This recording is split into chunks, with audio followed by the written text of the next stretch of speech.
Bonjour messieurs, bonjour à tous.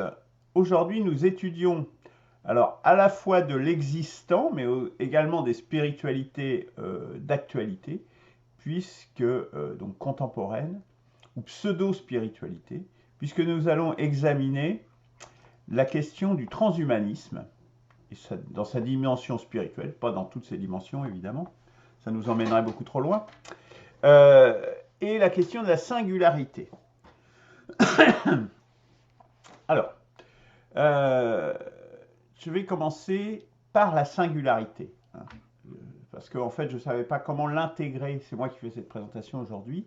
Une présentation un peu particulière où je prendrai position à la fin d'ailleurs. Je vous ferai part de mes conclusions. Puis bah, ça en permettra d'embrayer le débat. Euh, donc la singularité déjà. Définition. La singularité technologique est l'hypothèse selon laquelle il y aura un point historique au-delà duquel une intelligence artificielle pourra s'auto-améliorer de manière indépendante de l'homme. Il en résultera un nouveau cours historique.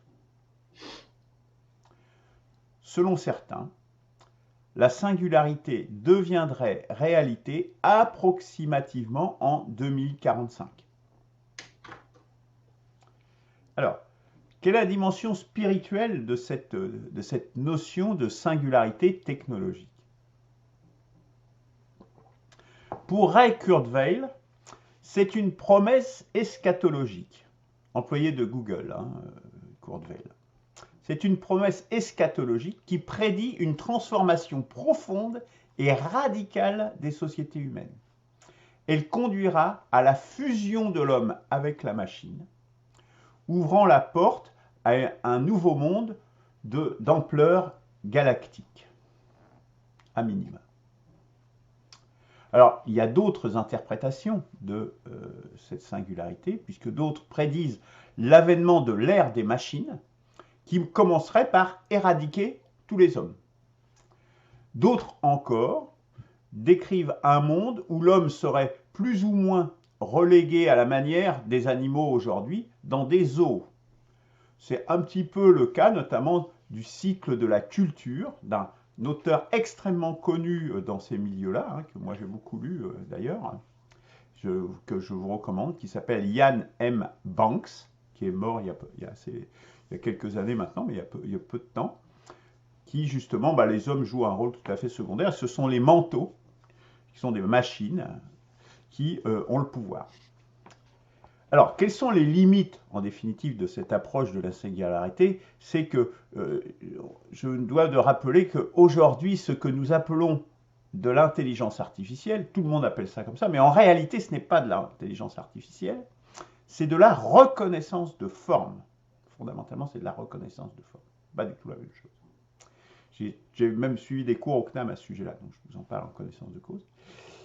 Et il faut bien savoir que le professeur d'intelligence artificielle que j'avais, et c'est toujours confirmé aujourd'hui, il n'y a eu quasiment aucun progrès de fait en intelligence artificielle depuis les années 1950. Et d'ailleurs, je vous renvoie à une excellente vidéo de Luc Julia, une vidéo très récente, quelqu'un qui travaille dans ce domaine, et qui dit, le titre de sa vidéo, c'est l'intelligence artificielle n'existe pas. Donc voilà, c'est un petit peu pour nous, peut-être pour nous rassurer aussi, et sur le côté un peu justement virtuel de cette notion de singularité, en tout cas à ce stade. Voilà, ça c'est un peu une introduction sur cette notion de singularité qui est une des dimensions, je dirais, plus ou moins du transhumanisme que je vais maintenant traiter plus particulièrement. Alors, je vais même afficher, enfin, ça va aller dans le. Ça sera visible pour nos auditeurs.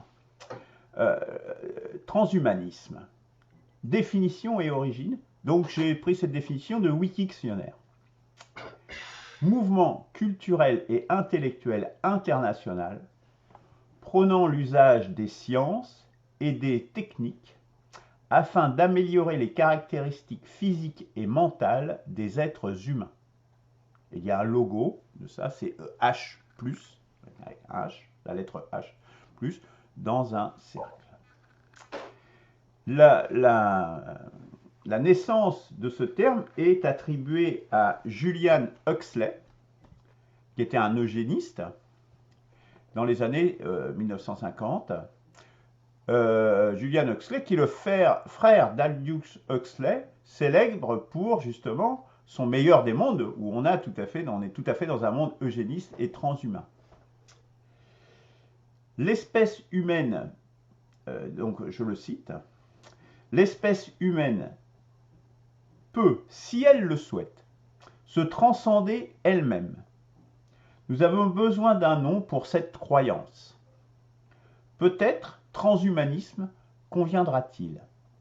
L'homme restant l'homme, mais s'auto-transcendant, en réalisant de nouvelles possibilités de et pour la nature humaine. En résumé, je dirais, de cette définition, il vise, le transhumanisme, à créer des cyborgs aux capacités physiques et intellectuelles augmentées et, en même temps, immortelles. Alors, voilà pour la définition et l'origine. Alors, quels sont les différents courants au sens, toujours pareil, hein, dans la dimension spirituelle? Je n'adresse pas toutes les dimensions du transhumanisme, je me limite à ça. Donc, il en existe plusieurs courants, dont les exotropistes, dont je parlerai plus précisément plus tard, les raéliens, dont vous avez sans doute entendu parler, notamment par Raël et le temple solaire, etc., là, où il y a eu des suicides collectifs. Et il y a également certains mormons qui sont transhumanistes. Nous allons y revenir. Pour autant, la plupart sont soit athées, soit agnostiques. Plutôt athées. Pour William Sims Bainbridge, il est essentiel pour les transhumanistes de créer une religion spécifique en raison de son effet de levier sur les masses humaines, c'est-à-dire son effet d'entraînement. D'autres, à contrario, pour d'autres, il convient de considérer le transhumanisme comme la réalisation du christianisme. Donc ce sont justement ces mormons, les mormons de la Christian Transhumanist Association. Mais je dirais que le courant qui me semble le plus spirituel, qui me semble le plus notable, ce sont les exotropistes. Les exotropistes est vu, ce terme vient de l'exotropie, qui est vu comme l'inverse de l'entropie. L'exotropisme est donc à la fois est donc la foi en une organisation croissante des systèmes par la science et les techniques, fondée sur un progrès supposé illimité de celle-ci. Ça fait écho au croissancisme que nous avons déjà évoqué et au technicisme et au scientisme que nous avons déjà évoqué précédemment dans des présentations faites par Christian. En termes de... Voilà, pour les courants, je dirais, les principaux courants. En termes de spiritualité, pour la sociologue Ava Tirosh Samuelson, qui n'est pas transhumaniste, mais qui est sociologue, hein, le transhumanisme partage plusieurs fonctions avec les religions traditionnelles. La poursuite de la perfection, le souci d'améliorer la société en éliminant la souffrance, la pauvreté, la maladie, etc. Et une vision progressiste de l'histoire, ça c'est patent, et le souci d'une transcendance. Donc certains l'analysent aussi d'ailleurs comme une version technophile du New Age que nous avait présenté il y a quelques semaines Didier. Alors Max Moore est un des théoriciens et des spiritualistes également du transhumanisme. Il nous dit, je vais le citer plusieurs fois, le transhumanisme peut garder tous les avantages de la religion, supprimer certains de ses inconvénients et laisser de côté le surnaturel. Les anciens dieux ne sont plus de ce monde, remplacés par des smartphones, des écrans tactiles et des médias sociaux. Ce sont les nouveaux dieux, ceux pour lesquels nous nous inclinons. Plutôt que de croire en une réalité supérieure, celle dans laquelle des déités jugent discrètement, nous avons créé une réalité alternative dans laquelle des divinités auto-érigées jugent subtilement chacune de nos actions. Jugent subtilement toutes nos actions, ici et maintenant donc. Il poursuit. Au lieu du paradis ou de l'enfer, nous recevons des publicités ou le commissaire de prison. C'est tout à fait écho à ce qu'on a dans Facebook, les bannissements, etc. Et ça peut aller plus loin avec le crédit social. Donc ça, c'est sur le site iatranshumanisme.com. Max Moore, je le cite encore, pour voir un petit peu la mentalité de ces personnes. Ce monde est un peu crasseux, déplaisant et mauvais. Et c'est simplement quelque chose que nous devrions attendre pour passer les temps et aller à l'endroit réel, agréable, qu'est le paradis. La spiritualité peut vraiment juste dire nos valeurs plus élevées, les motivations les plus profondes, notre grande vision du monde. 3 éléments. Valeurs plus élevées, motivation plus profonde, grande vision du monde. Et en ce sens, je pense que vous pouvez certainement avoir une spiritualité transhumaniste. Et c'est de cette façon que je l'ai abordé vraiment. William Henry, qui est également un transhumanisme spiritualiste, dit la chose suivante. Comme je l'ai expliqué dans The Singularity is Near, la singularité technologique est proche. Le transhumanisme est l'accomplissement de la prophétie chrétienne et la philosophie de l'homme nouveau, parfait. Et en Amérique, nous pouvons faire ce que nous voulons avec la bonne orientation de la technologie. Il faut bien voir que ces courants sont proches, notamment des mondialistes, bien évidemment, et des transnationalistes. Notamment sur le site IA Transhumanisme, on trouve des références à l'agenda 2030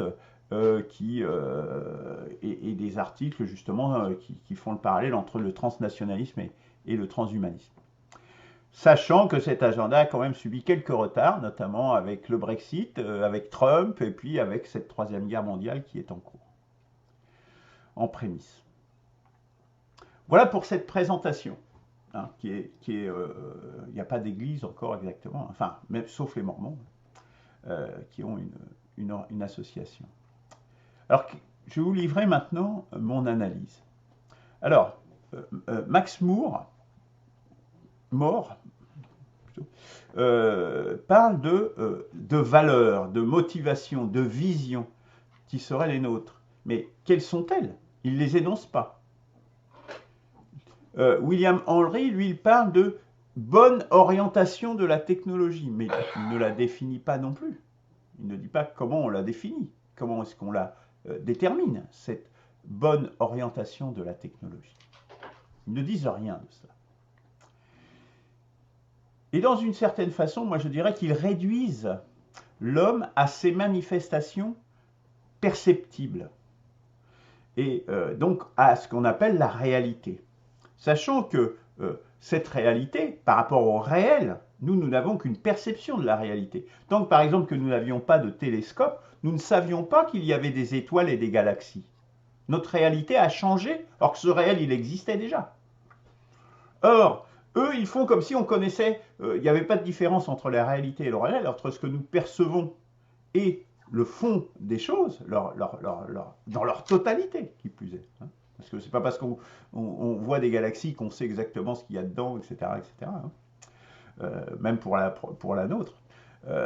Et donc, ça suppose qu'on connaît totalement l'homme, si on peut le transmuter.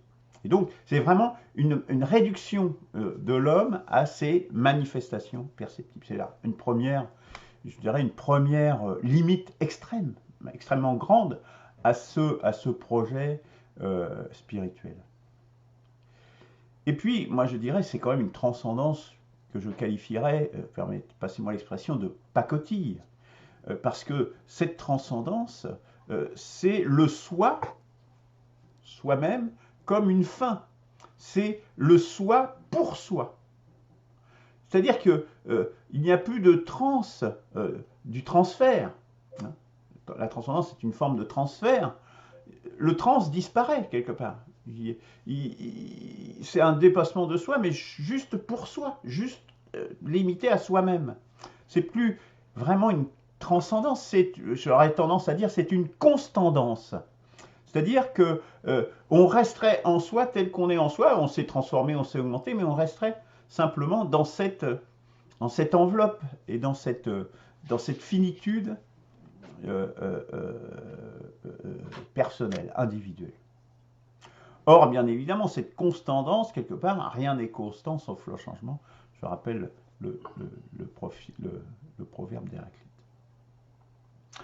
Alors, Robert Heidegger, donc, qui a publié un article dans Front Populaire qui est consacré notamment au transhumanisme, c'est pas le dernier numéro, c'est l'avant-dernier, c'est le numéro 14, il questionne justement sur le transhumanisme, il dit, mais que restera-t-il encore? Restera-t-il encore quelque chose à vivre une fois la mort exfiltrée à jamais de l'existence humaine? Que restera-t-il à vivre si la mort est exfiltrée à jamais de l'existence humaine? Et plus loin, il affirme que l'immortalité, en réalité, supprime le futur. Dès lors, donc, à quoi bon agir? Quel sens donner à l'existence? Où trouver justement ces valeurs, ces motivations dont il parlait précisément, qui pourraient orienter cette spiritualité?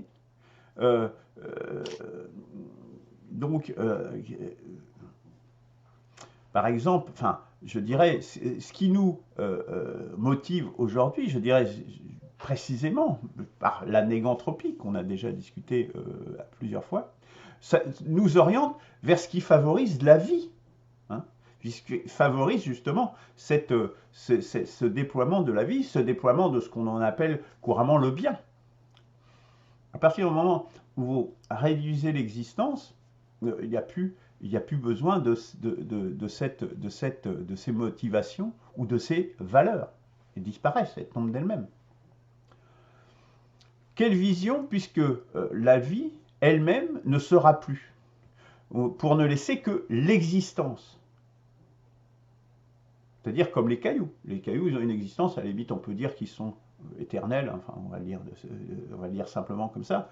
Mais voilà, ils sont éternels. Voilà, on va plus vivre, mais on va être existant, simplement. Et plus probablement, le néant, en définitive. C'est-à-dire, pour moi, ce que je considère comme étant le mal absolu.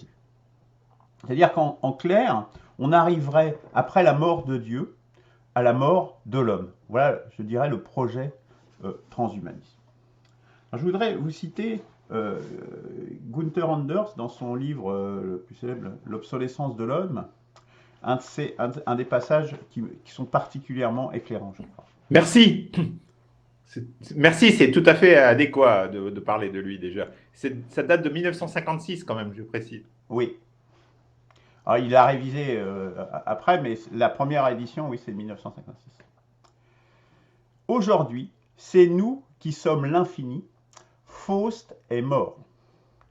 Si quelque chose dans l'inconscient des hommes d'aujourd'hui a valeur d'absolu ou d'infini, ce n'est plus la puissance de Dieu ou la puissance de la nature, ni même les prétendues puissances de la morale ou de la culture. C'est notre propre puissance.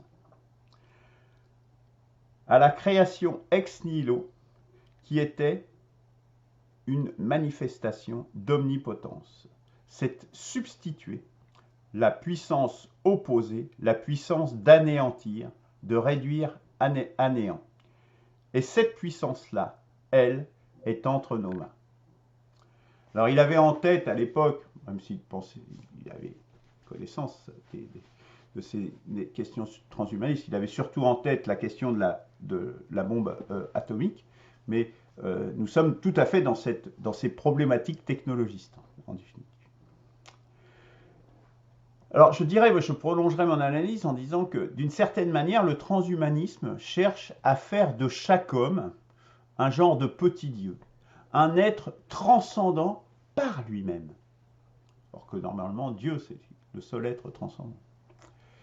On retrouve là, je dirais, le surhomme de Nietzsche, mais à la puissance 10, quelque part.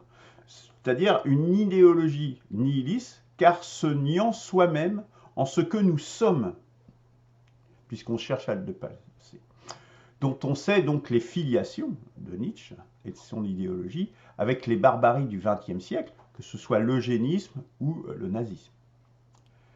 Car qui dit surhomme ou mini-dieu, dit fatalement de l'autre côté, en contrepartie, des sous-hommes à écarter.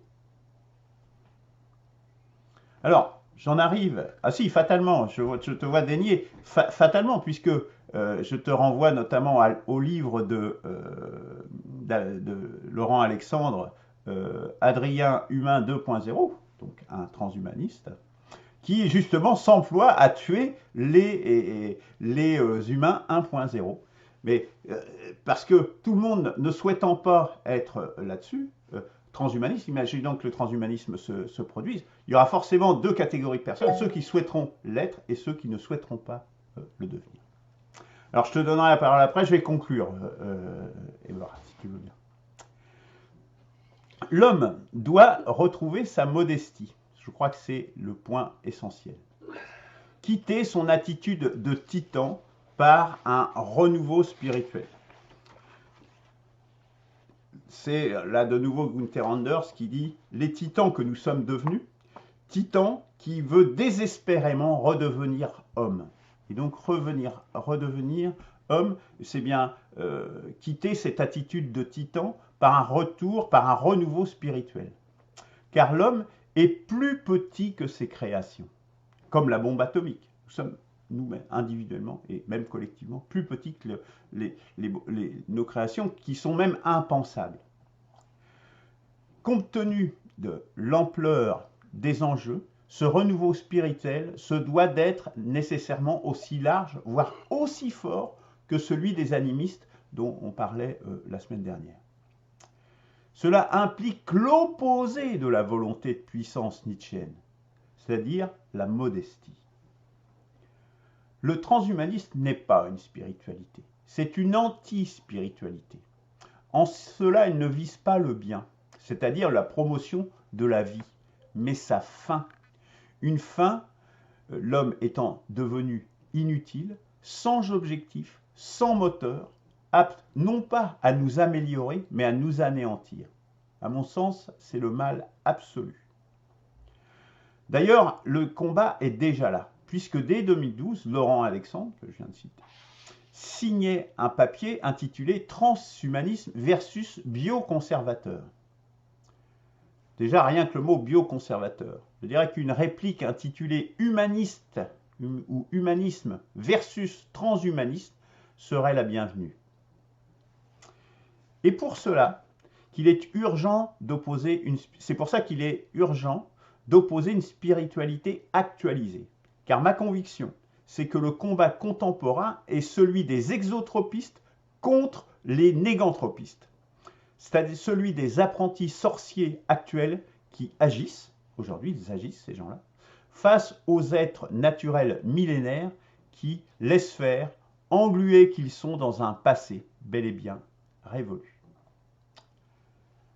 Voilà, messieurs, mon analyse, enfin cette présentation, mon analyse et mes conclusions sur le transhumanisme.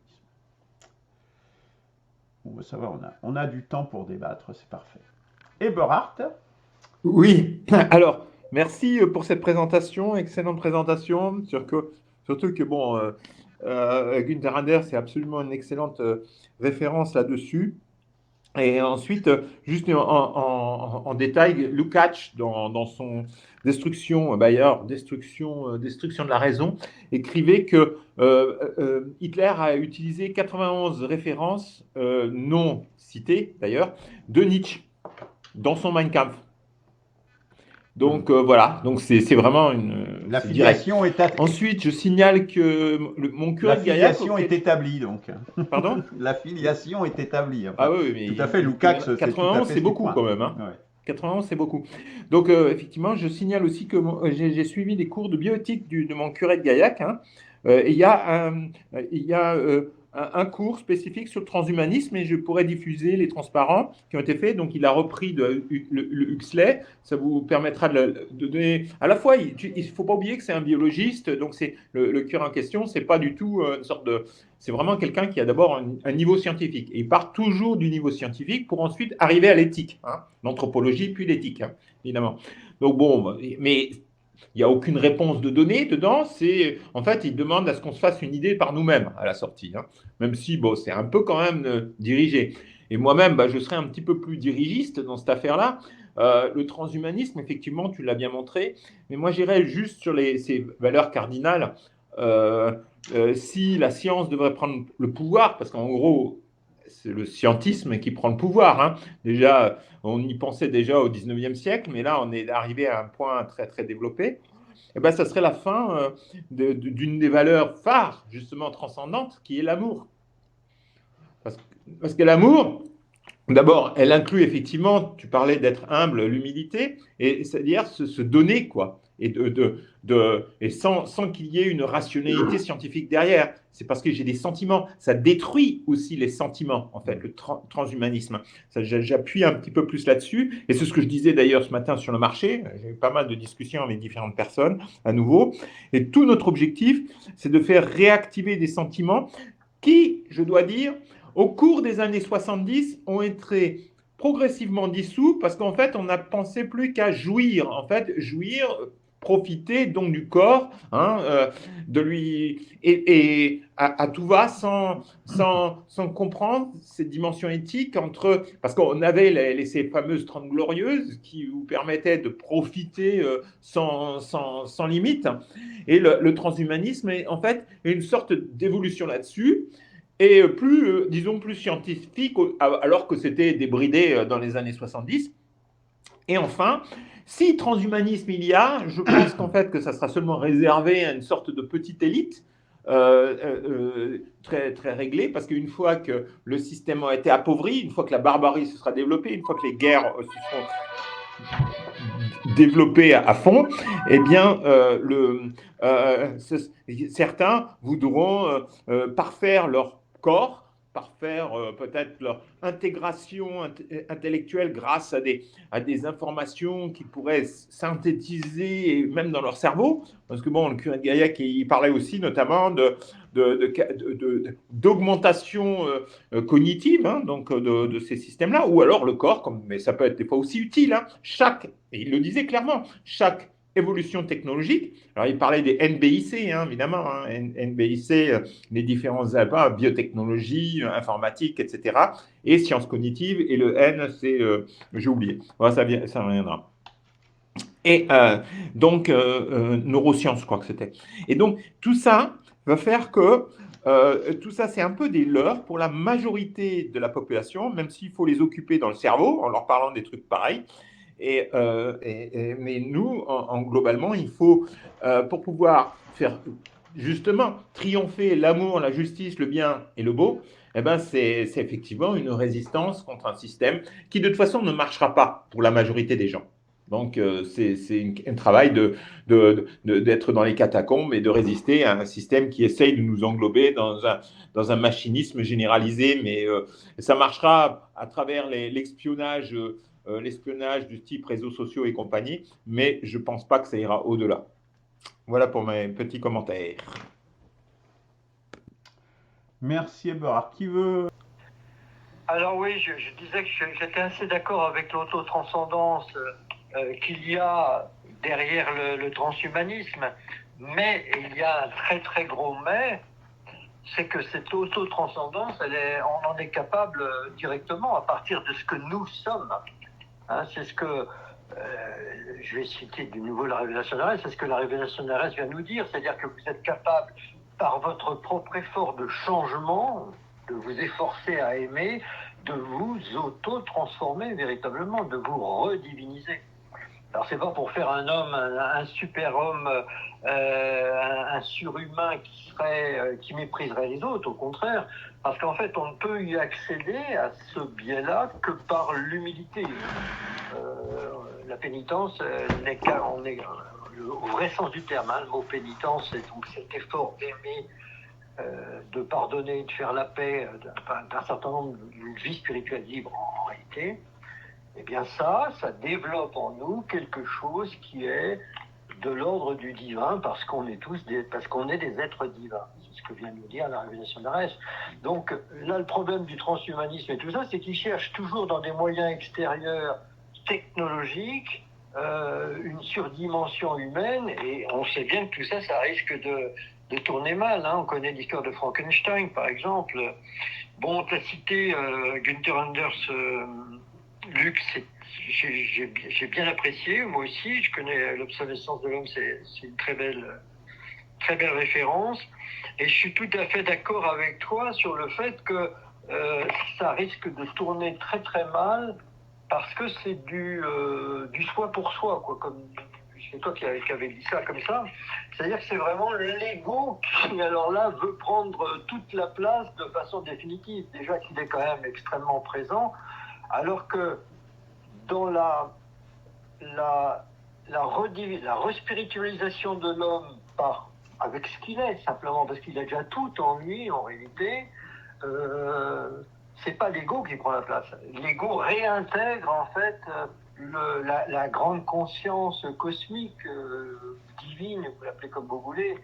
C'est ça qui est important, c'est que l'homme s'est coupé de ça volontairement dans son existence du temps d'Adam, et il peut revenir naturellement, hein, avec les moyens bio aussi, si je puis dire, parce qu'il est simplement, par cet effort de changer lui-même, de changer on est capable de nous recréer. Alors c'est pas la peine de chercher des robots, des machins, des trucs comme ça, qui de toute façon ne pourront pas non plus subsister,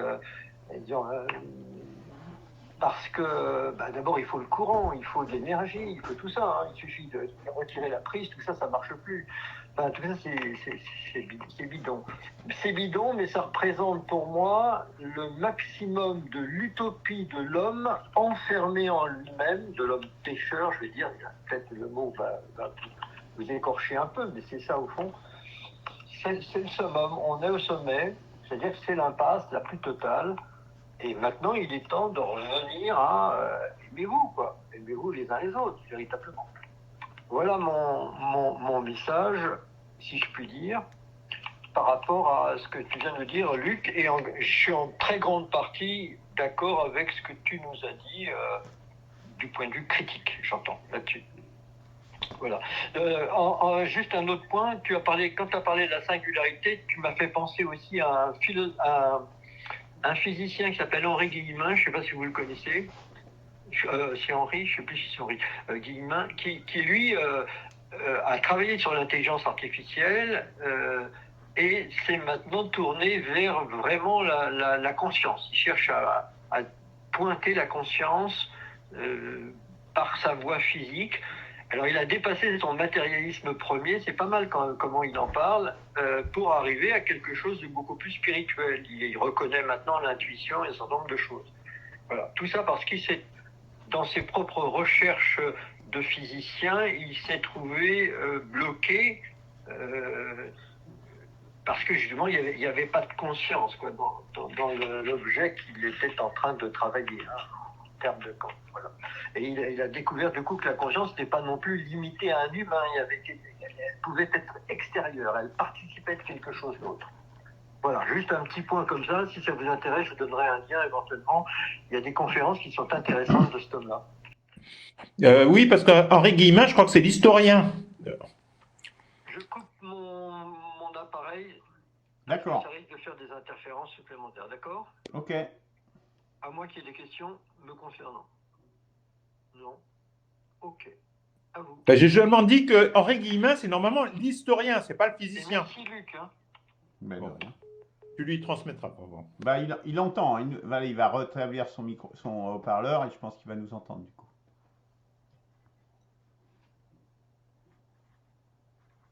Alors, bah, alors qui Christian, vas-y Christian. Oui, merci.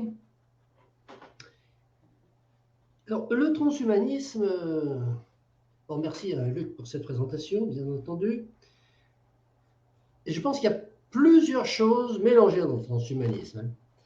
Et chacun parle du transhumanisme un petit peu comme il le voit. Bon, voilà. Donc, premier point, première idée que je voudrais poser, il y a plusieurs éléments dans le transhumanisme qui sont confondus et je vais essayer de les distinguer. Et puis, deuxième chose, c'est que ce n'est pas nouveau. Le transhumanisme, ce n'est pas nouveau. L'aspiration, si on parle de transhumanisme en tant qu'aspiration de l'homme à se transcender, c'est pas nouveau, c'est très ancien. Et, bon, il suffit de voir comment fonctionnait la spiritualité des Grecs, avec des hommes, des dieux, et puis un échelon intermédiaire. Voilà, donc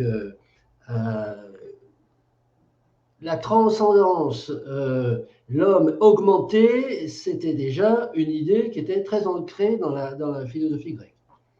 Alors, je dis qu'il y a plusieurs choses dans le transhumanisme. Il me semble qu'il y a trois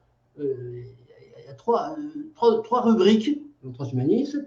C'est le transhumanisme technologique, c'est-à-dire que l'homme et la machine, et on voit que dans l'homme et la machine, il y a encore deux subdivisions. Ensuite, il y a l'homme et la médecine, c'est-à-dire que la médecine, alors la machine va apporter une transcendance à l'homme, va augmenter l'homme. La deuxième rubrique, c'est la médecine va augmenter l'homme, c'est-à-dire qu'on va implanter sur l'homme des organes pour qu'il soit plus puissant, soit éternel, la vie éternelle, ou les deux en même temps. Juste Christian, essayons de rester dans les purs spirituels, parce qu'effectivement, j'aurais pu parler du transhumanisme. Essayons de rester dans cette optique-là, s'il te plaît. Les purs spirituels. Oui. C'est notre objet. C'est notre objet. C'est le transhumanisme conçu en tant que spiritualité de l'homme, en tant qu'aspiration de l'homme.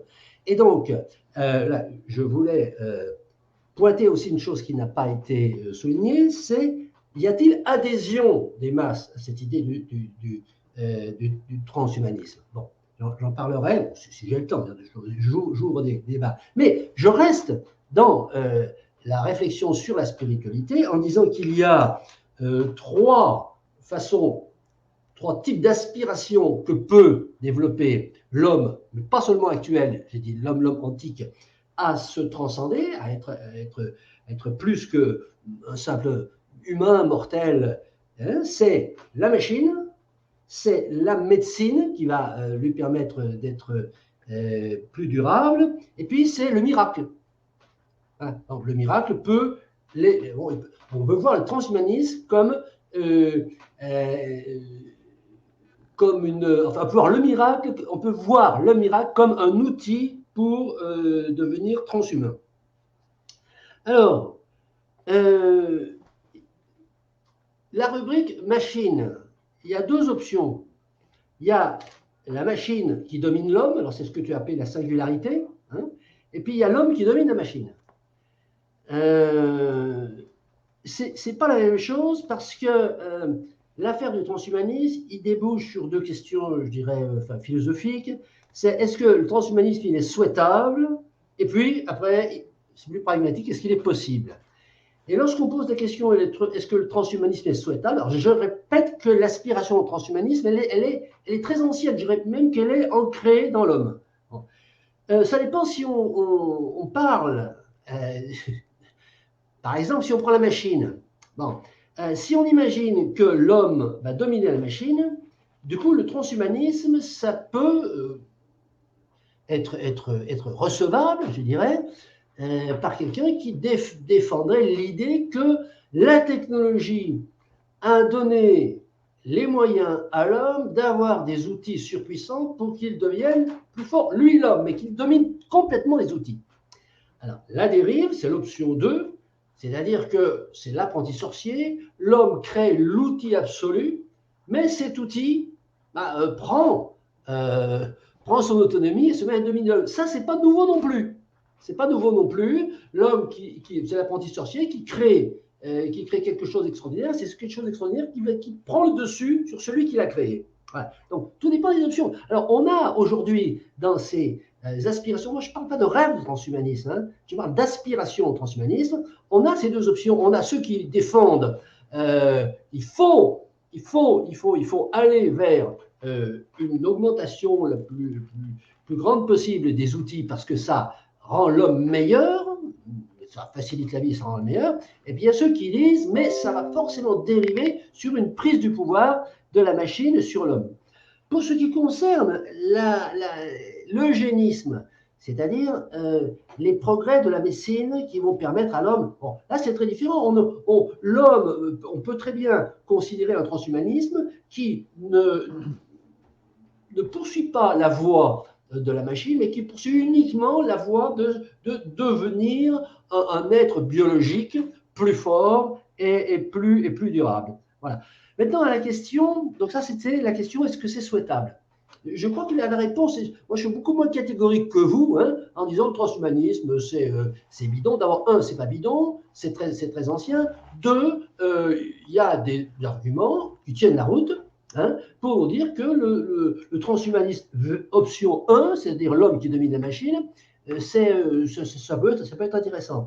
Je ne dis pas que je partage, hein, attention. Bon, je fais un tour d'horizon sociologique. Maintenant, est-ce que c'est possible? C'est possible? Non. C'est pas possible. À la limite, ça clôt le débat. C'est pas possible aussi bien l'option machine que l'option médecine.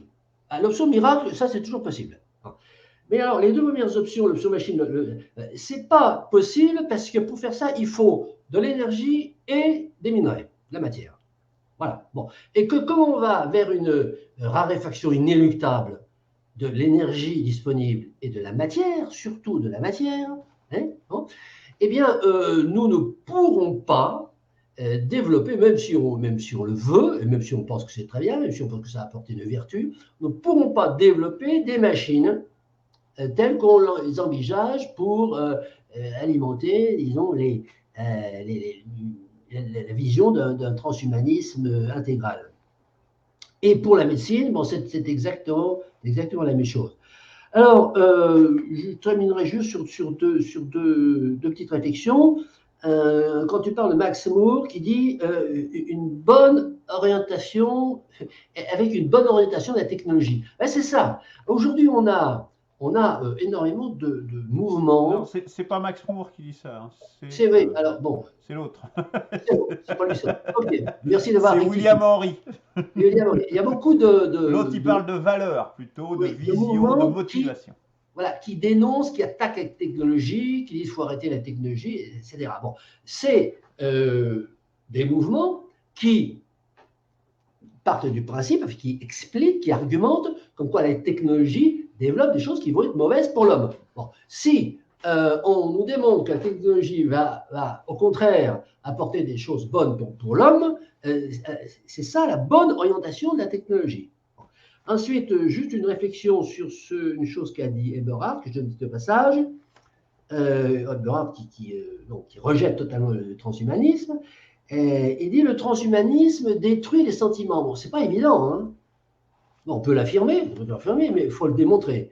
Le transhumanisme détruit les sentiments. Si le transhumanisme, vu comme par exemple un homme qui va avoir un cœur éternel, un poumon éternel, si on voit le transhumanisme comme étant un homme qui va avoir une multitude d'outils qui domine totalement, qui va lui permettre de faire tout ce qu'il veut faire de façon beaucoup plus rapide, beaucoup plus puissante, bon, il n'y a pas de raison a priori pour que ça détruise les sentiments. Il faudrait démontrer qu'il y a une antinomie par rapport à ça. Donc, il ne suffit pas de l'affirmer, il faut l'argumenter. Voilà ce que j'avais à dire. Didier, est-ce que tu souhaites intervenir? Oui, vous m'entendez bien là? Oui, parfaitement. Ok. Donc, moi, je dirais qu'on on est dans un mouvement, on est dans l'aboutissement avec ces transhumanismes d'un mouvement qui a commencé au néolithique, hein, voilà. Donc, l'éloignement de la nature, hein, et le commencement de la société moderne. C'est-à-dire qu'on est, on est de plus en plus capable de s'affranchir de ce que nous sommes à l'origine, c'est-à-dire des êtres créés par Dieu, n'est-ce pas? Et vivant dans une nature créée par Dieu dans laquelle il y avait tout ce dont nous avions besoin. Donc, j'aurais presque tendance à dire que, en ce qui concerne la transcendance, on parle de transcendance, pour moi, c'est pas vraiment un mouvement vers le haut, hein. C'est pas vraiment une amélioration ou un perfectionnisme, puisque à l'heure actuelle, on est tombé, on a chuté, on est sorti du jardin d'Éden, n'est-ce pas, parce qu'on a voulu considérer que on était capable de savoir ce qu'était le bien et le mal, hein. Donc on est tombé. Donc la transcendance, ça serait plutôt quelque chose d'inverse, hein. Ça serait plutôt un retour en arrière, n'est-ce pas? Et donc c'est confirmé par, enfin c'est confirmé, c'est pas confirmé, mais c'est il y a un ethnologue qui avait fait une phrase que j'aimais bien, je me rappelle plus son nom comme d'habitude. Il a dit à la fin, il ne restera que les savoir-faire et les connaissances des peuples indigènes. D'accord. Donc, on avait le délire mystique, on avait le délire intellectuel, et maintenant, on a le délire technologique avec le transhumanisme, l'intelligence artificielle, que personnellement j'appelle l'idiotie artificielle. Je ne vois pas comment il pourrait y avoir quelque chose, une intelligence artificielle, là, ça me dépasse. Donc, on s'est éloigné de la nature. Et il y avait aussi une citation que j'aimais bien, c'était, je crois que c'est Rabelais qui avait dit ça, hein. Il disait « Science sans conscience n'est que ruine de l'âme », hein. Donc là, on est en plein dans ce qu'on a appelé les apprentis sorciers, hein. L'homme a décidé de ce qui était bon pour lui, mais en fait, il n'en sait rien du tout. Donc il s'est coupé de la source, hein, avec un S majuscule. Et l'autre citation que je voulais faire aussi, là, qui vient d'un livre qui s'appelle Le Livre de la Vie, hein, écrit par Emmanuel, et il disait ceci: la science, c'est ce qui fait l'homme, ce n'est pas ce que l'homme fait, hein. Donc ce qui fait l'homme, ce avec un C majuscule, c'est-à-dire que le seul qui connaît vraiment la science avec un S majuscule, eh bien c'est le créateur avec un C majuscule, hein. Et ce que l'homme fait, c'est rien d'autre que des actions d'apprenti sorcier, hein. Donc on est en fait en plein, effectivement, comme tu l'as dit, Luc, hein, je suis tout à fait d'accord. On est dans le mal absolu, on se dirige les yeux bandés vers une dystopie technologique, hein, et donc on est en plein dans le mal, hein. Alors le mal ne crée rien, n'est-ce pas? Le mal est incapable de rien créer. Par contre, il arrive toujours sur les talons du bien. Il ne fait qu'imiter en falsifiant, hein, en créant des impostures. Donc, faut pas trop s'inquiéter avec cette histoire de transhumanisme, parce que de toute façon, ça n'arrivera pas, hein. Le créateur est là pour empêcher que ça arrive.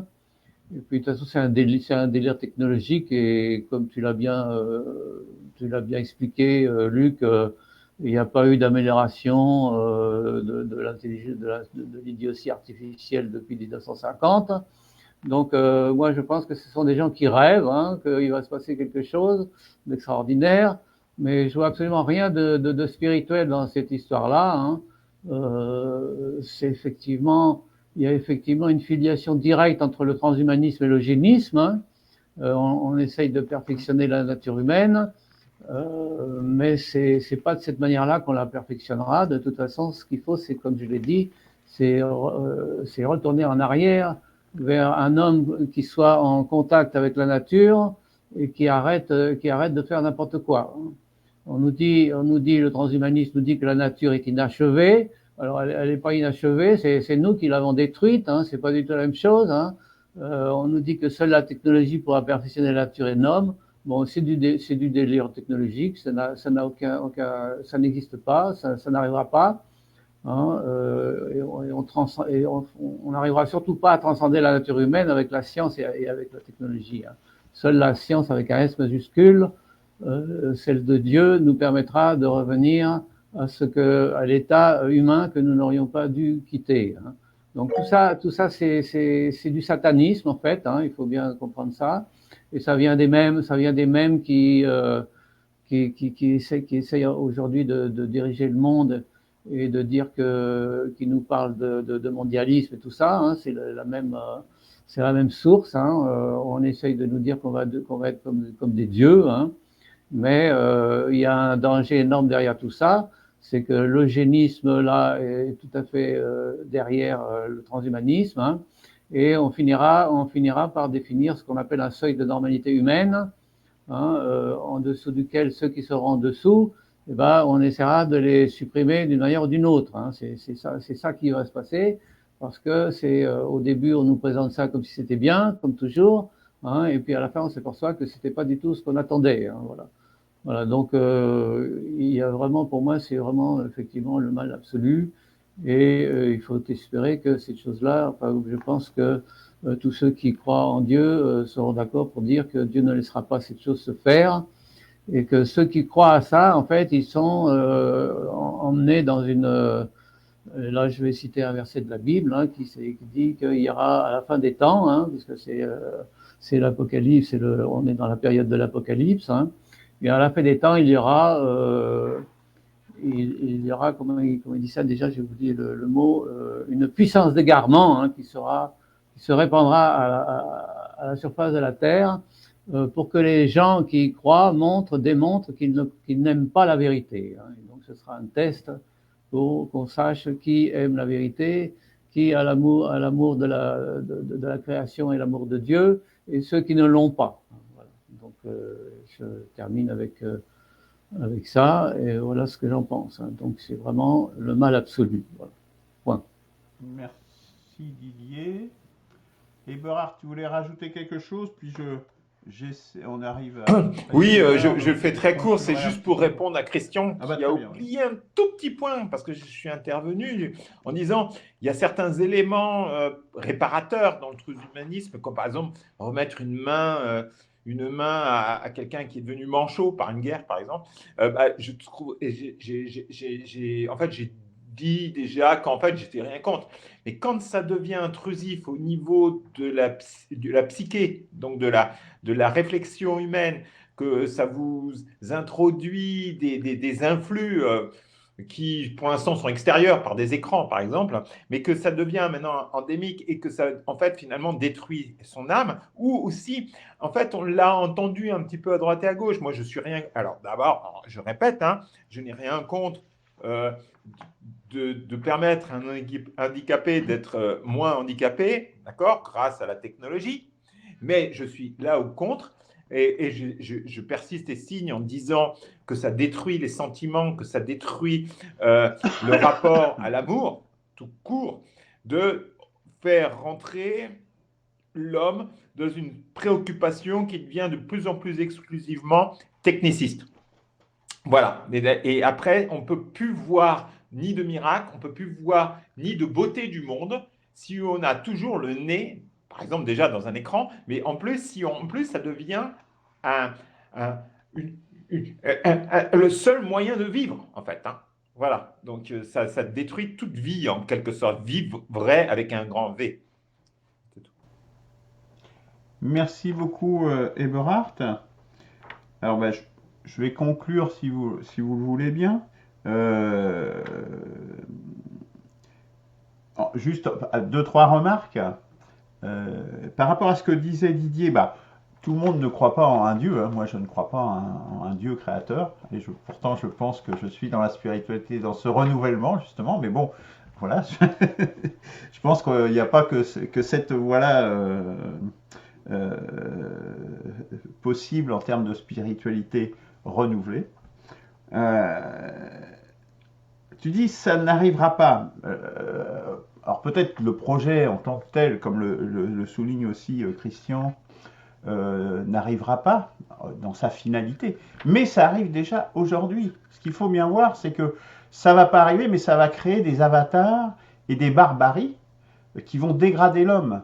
Je pense à toutes ces transsexuels, notamment, tous ces trans-étoiles, hein, transsexuels, les trans, comment dire, humains qui sont par la chirurgie esthétique, qui sont aujourd'hui complètement défigurés par toute cette augmentation, ces modifications, ces soi-disant améliorations de l'homme, c'est déjà là aujourd'hui. Hein. Donc, dire que ça n'arrivera pas, peut-être pas le bout, peut-être, mais il y a quand même des choses qui sont là dès aujourd'hui. Sur la question de la destruction des sentiments, de la destruction de l'amour en particulier qu'a souligné Eberhard, je pense que c'est peut-être quelque chose que j'ai oublié. Je suis resté sur le niveau du bien, mais le bien se prolonge par l'amour, évidemment, qui est la médiation du bien. C'est que le transhumanisme change une chose fondamentale, c'est l'immortalité. À partir du moment où vous avez de l'immortalité, que peut devenir l'amour entre deux personnes?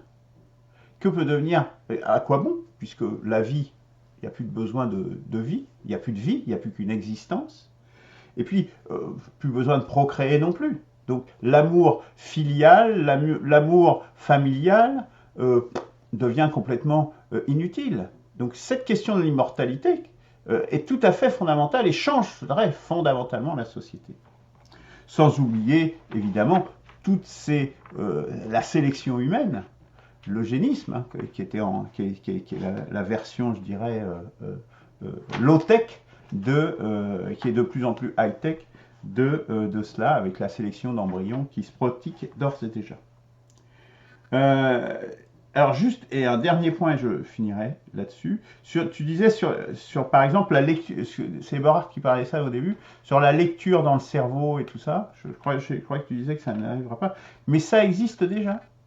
Le big data, c'est un moyen que les machines, et donc gérées par les multinationales, les Facebook, Google, etc., savent plus de choses sur toi que tu n'en sais toi-même.